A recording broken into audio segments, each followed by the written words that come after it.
Akala nila madali lang. Akala nila kaya lang basta bitawan mga salitang magaan. Yeah, pero mabigat ang pasan.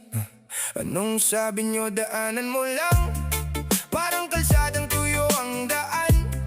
Pero paano kung lubog ang paa at bawat hakbang may kaba? Bitbit ang bigat na di maibaba. Humingiti pero wasak na pala. Hindi lahat ng laban nakikita. Yung iba tahimik lang sa gitna. May mga gabing hindi mo masabi, kahit sarili mo hindi mo kakampi. Pinipilit mong buuin ang sarili, pero bawat piraso hirap ibalik muli. Kung kayo kaya ang nasa sitwasyon ko,